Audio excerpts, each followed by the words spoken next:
नमस्कार, capital TV का खास शो विपक्ष ऑलवेज बेदम देख रहे हैं आप। मैं हूं आपके साथ पूजा।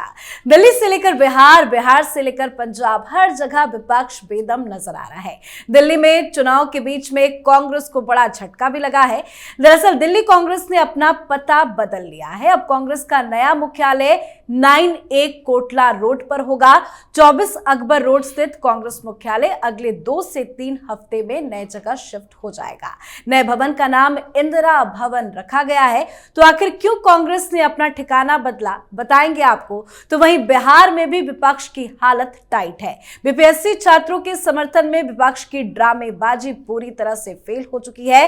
तेजस्वी यादव का एजेंडा एक्सपोज हो चुका है। तो वहीं प्रशांत किशोर की राजनीति पर भी कई सवाल खड़े हो रहे हैं। अनशन पर बैठे प्रशांत किशोर की तबियत भी बिगड़ गई है और तबियत तो खनौरी बॉर्डर पर 43 दिनों से अनशन कर रहे भारतीय किसान यूनियन के नेता जगजीत सिंह डल्लेवाल की भी बिगड़ गई है। डल्लेवाल की नाजुक होती तबियत न सिर्फ किसानों के लिए बल्कि पंजाब प्रशासन के लिए भी चिंता का सबब बनी हुई है। तो वहीं दिल्ली में अपने आवास में शिवराज सिंह चौहान ने भी किसानों के एक समूह से मुलाकात कर विपक्ष की किसानों पर की जाने वाली राजनीति को बेदम कर दिया है। तो आज विपक्ष की इन्हीं बढ़ती मुसीबतों पर चर्चा करेंगे। चर्चा के लिए मेरे साथ स्टूडियो में मौजूद हैं कैपिटल टीवी के editor in chief doctor Manish Kumar और एग्जीक्यूटिव एडिटर राजीव जी। सर, आप दोनों का बहुत बहुत स्वागत है। धन्यवाद। सर, दिल्ली में वोटिंग होनी है, पर इस बीच कांग्रेस पार्टी अपना पता क्यों बदल रही है? देखिए, पता बदलना ही था, सिस्टमेटिक ढंग से होगा। ऐसा थोड़ी कि इंदिरा गांधी के समय से जो चला आ रहा है बिना किसी नियम कानून के, जो मनाया, जिसको जो कुछ अधिकार में लेने का था सब लूट पटाए, चलता थोड़ी है। मोदी सरकार है, 10 जनपद भी जाने वाला है, 10 जनपद भी जाने वाला है। देखिए, दरअसल 1978 से ये ऑफिस चल रहा था। ये बेसिकली रेजिडेंशियल इलाका है, इसलिए हर पॉलिटिकल पार्टी को अलग अलग जगह जो है वो प्रदान किया जा रहा है, परमानेंट एड्रेस। तो उसी तहत दीनदयाल उपाध्याय मार्ग पे आप देखिए, जैसे अशोक रोड से उठ के बीजेपी की का कार्यालय भी दीनदयाल उपाध्याय मार्ग पे आ गया। ये भी दीनदयाल उपाध्याय मार्ग पे ही है। लेकिन जब ये मालूम चला तो राहुल गांधी, कांग्रेस पार्टी के बाकी लोगों ने कहा कि ये तो बड़ा खराब हो जाएगा, दीनदयाल उपाध्याय एड्रेस होगा कांग्रेस पार्टी का।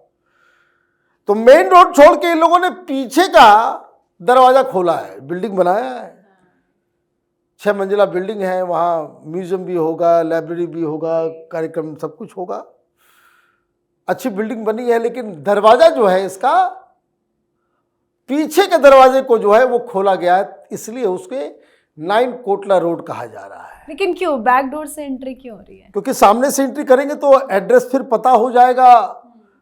दीनदयाल उपाध्याय मार्ग जो वो नहीं चाहते, भाई आप कांग्रेस का कार्यालय छोड़ दीजिए, दे दीजिए भाई सावरकर मार्ग के ऊपर, तो वो थोड़ी वो एक्सेप्ट करेंगे। तो वो इसलिए जो है वो इस तरह का, बाकी जगहों पे उस तरह का जगह नहीं मिल रहा था। ये सब अर्बन प्लानिंग के मुताबिक ये सारी चीज़ें की जा रही है और इसीलिए उनका जो है वो जाना तो इनको 19 तारीख को ही था, जिस दिन इंदिरा गांधी का जन्मदिन था, तो इंदिरा भवन रखा गया है नाम। तो ये सारी चीजें ये सर, तो इंदिरा भवन क्यों नाम रखा गया है? और सर ने एक जिक्र कर दिया कि 10 जनपद भी जाने वाला है। क्या बढ़ेगी सोनिया गांधी की टेंशन? देखिए, समस्या है लुटियंस दिल्ली पर कांग्रेस के कब्जे को लेकर, जो मोदी सरकार आने के बाद से ही इस प्रक्रिया में आ चुकी थी। ये इंदिरा भवन ही रखेंगे, जवाहर भवन, इंदिरा भवन, राजीव भवन, और ये रख भी नहीं सकते। अगर इनको लगता है कि डॉक्टर मनमोहन सिंह को बहुत बड़ा सम्मान देना था तो डॉक्टर मनमोहन सिंह भवन रख देते या पीवी नरसिम्हा राव भवन रख देते।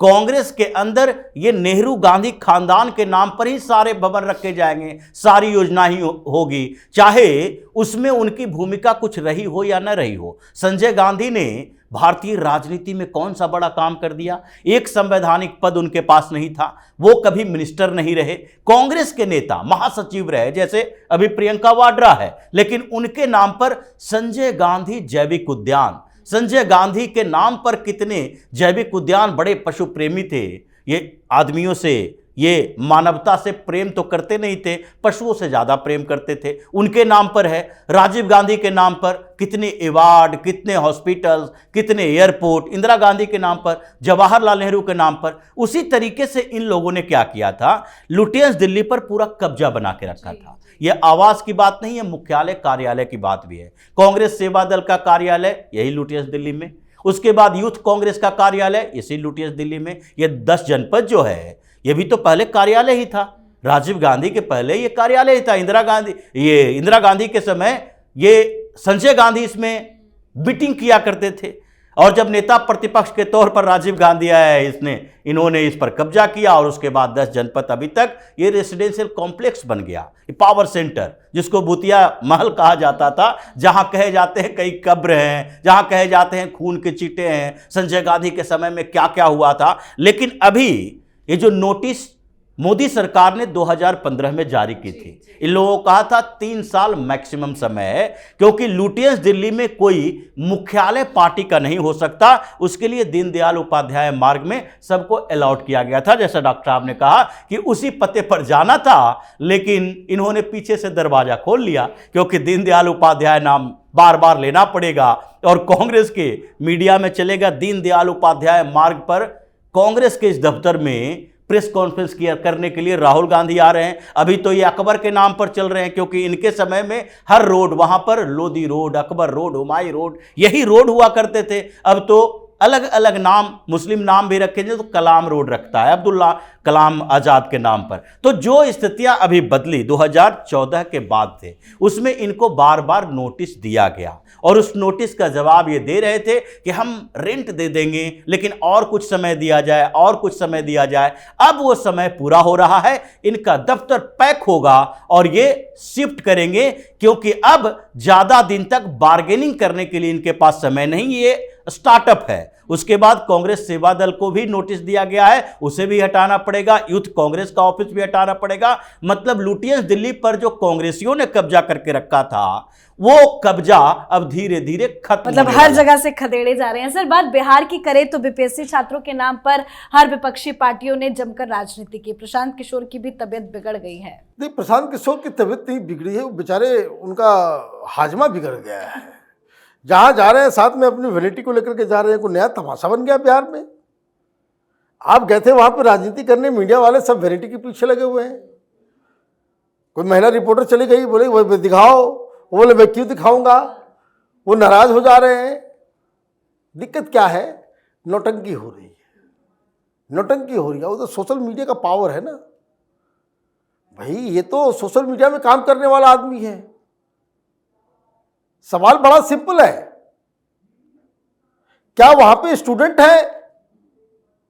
भाई आप छात्र नेता बनना चाह रहे हो, छात्र आंदोलन कर रहे हो, बीपीएससी में एग्जाम देने वाले छात्रों के लिए लड़ाई लड़ रहे हो, तो पीछे होना चाहिए ना। जी बिल्कुल। पीछे तो नजर नहीं आ रहे ये लोग। पीछे कौन नजर आ रहा है? तो वेतनभोगी कार्यकर्ता, पैसे पे जो लोग काम करते हैं वो लोग आए हुए हैं। फिर तमाशा आपने अलग कर दिया, बेल को लेकर के, ये लेकर के। देखिए कुछ नहीं होने वाला है इसमें। मामला आया और चला गया। ये किसी न किसी तरीके से अपने आप को मीडिया में रखे रहने के लिए ये तमाशा कर रहे हैं। इसका कोई लाभ राजनीतिक दृष्टि से नहीं होना है। बस यही कि भाई मीडिया में हम रोज आ रहे हैं, कभी तो मीडिया वालों के लिए अपना वैन खोल देना है, वैनिटी, इसमें क्या भाई वो क्या क्या खोलेंगे और क्या क्या दिखाएंगे और क्या क्या छिपाएंगे, पूरी दुनिया जान रही कि भाई उनका क्या असली चरित्र है। तो खैर ये सारी चीजें तो हो गई। धोखा छात्रों ने दिया इन नेताओं को। पहली बार ये सब आए थे एग्जाम को लेकर के, उधर री एग्जाम की घोषणा हो गई, सारे स्टूडेंट जाकर के एग्जाम देकर के वापस आ गए। तो आपके पास मुद्दा विहीन नेता किस तरीके से करता है, और मीडिया वाले तमाशा बना रहे हैं, वैनिटी कर रहे हैं, प्रशांत किशोर कर रहे हैं। इसका कोई फायदा राजनीतिक दृष्टि से नहीं होने वाला। सर, किसानों के नाम पर विपक्ष की राजनीति कैसे फेल हो रही है? देखिए, किसानों के नाम पर राजनीति ही इन लोगों ने की थी, और किसान अब समझ चुके हैं कि इनके साथ मिलकर मोदी सरकार के खिलाफ आंदोलन करने से कुछ नहीं होगा। अब जो समस्या का जितने समाधान है वो सारा समाधान कहाँ मिलेगा? मीटिंग करने से, बातचीत करने से, कृषि मंत्री से मुलाकात करने से, मोदी से मुलाकात करने से, अमित शाह के साथ बातचीत को आगे बढ़ाने से। इसीलिए ये अब बैकफुट पर आए। और दूसरी तरफ जो पंजाब में चल रहा था डल्लेवाल का अनशन और उसमें सुप्रीम कोर्ट की जो एंट्री हुई उससे भगवंत मान परेशान थे, तो एक के बाद एक डेलीगेशन भेज रहे थे। पंजाब का कृषि मंत्री लगातार शिवराज सिंह चौहान से बातचीत कर रहे थे कि किसी तरीके से एक बार मुलाकात कर लीजिए, इन लोगों से मुलाकात कीजिए। इन लोगों से मुलाकात करने से पहले शिवराज सिंह चौहान ने सीधे तौर पर पंजाब सरकार को कहा कि किसानों का मुद्दा उठाना है तो सबसे पहले वहां मीडिएटर, दलालों को हटाओ। जो किसान हैं और उपभोक्ता हैं उसके बीच के जो ये दलाल हैं, उन दलालों को नहीं हटाओगे तो किसानों को सही कीमत नहीं मिलेगी। और इस बात की चर्चा पंजाब में भी हुई। किसानों को लगने लगा कि केंद्र सरकार कुछ बेहतर व्यवस्था करने के लिए तैयार है, क्योंकि ये जो मंडी के दलाल हैं वही सारा पैसा खाते हैं, मलाई उनके पास होती है और किसानों के पास जाते जाते वो रकम कम हो जाती है और फिर डिमांड चलता है किस बात का कि हमारी आमदनी दुगनी नहीं हुई, हमारे फसल की सही कीमत नहीं मिल रही है। सही फसल की कीमत तो कृषि कानूनों से मिलती। जब डायरेक्ट कारपोरेट हाउसेस आपके पास आते, आपके पास बार्गेनिंग पावर बढ़ती और आप उनसे नेगोशिएशन कर सकते थे कि हम इतने पर फसल बेचेंगे, लेकिन आपने वो मौका खो दिया। तो अब ये लोग बैकफुट पर आए हैं, पंजाब की सरकार भी बैकफुट पर है और ये लोग सोचने लगे हैं कि केंद्र सरकार के साथ टेबल पर बैठकर बातचीत करो। शिवराज सिंह चौहान ने